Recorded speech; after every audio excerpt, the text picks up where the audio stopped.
It started with a rumor. In a small, forgotten town stood a crumbling Victorian house, at the end of Blackwood Lane. Local called it the house that breathed. They said on cold nights, if you stood near the gate, you could hear the walls inhale and exhale, like something alive, was trapped inside, struggling to breathe through rotting wood and stone. No one dared to go near it anymore. But Daniel, a documentary filmmaker obsessed with the paranormal, didn't believe in ghost stories. He wanted to prove real proof. He wanted proof. He wanted to prove, the real proof of supernatural existence. So one foggy evening, he and his camera entered the house. The first night. So what was the first night? The air inside felt wrong. It was thick and damp, carrying a faint trace of delay and iron, like blood. As Daniel stepped further in, his flashlight flickered, and he felt the floorboards, shift beneath his feet, almost like the house reacted to his presence. He set up his camera in the main hallway. The walls were covered in old wallpaper, peeling like a rotting skin. A grandfather, clock stood in the corner, ticking irregularity through it had no pendulum. Then he heard it, a deep, slow exhale behind him. He froze. The sound didn't come from any person. It came from the walls. The plaster, bulged out for a moment, as if the house was breathing, and then contracted again with a wet, squelching sound. Daniel whispered, trembling, "What the hell? What the hell?" His camera caught the movement, the walls moved again. This time more violently, and something red sipped out, from a crack near the ceiling. Blood. The basement here.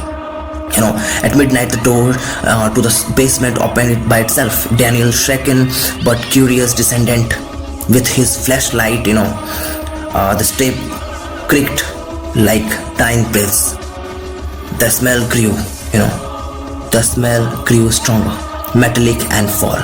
The basement walls, were pulsing slowly, rhythmic, like a heart beating behind them.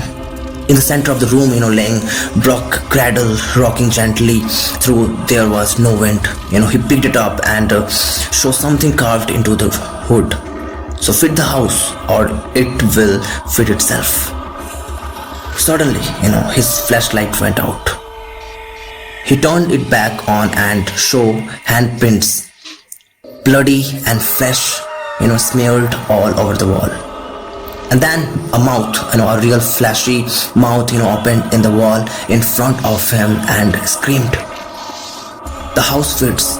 Daniel ran, but every door, he tried was gone. Daniel ran, but every door, he tried was gone. Walls replaced them, closing and twisting like, living fresh. The house was rearranging itself. He felt a sharp pain in his leg.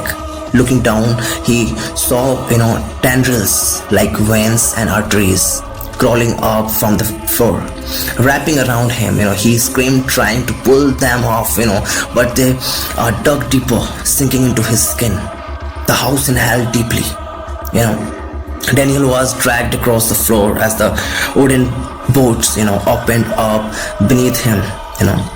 Beneath the surface was not foundation or soil. It was meat, layers of muscles to itching and pulsing, glistening with dark blood.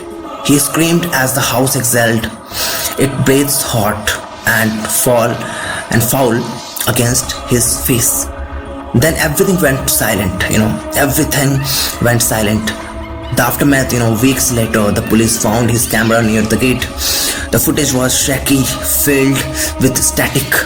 But near the end, as the camera lay on its side, a faint sound could be heard. Breathing, slowly, steady and human. And then a voice, barely audible, whispered from the inside house, "I am still hungry." you know. Now, if you walk by, Blackwood Lane, you can still hear the same rhythmic breathing coming from inside the abandoned house. Can you believe it? Some nights the sound changes. It's faster, hungrier, as if the house is waiting, for someone new to feed it.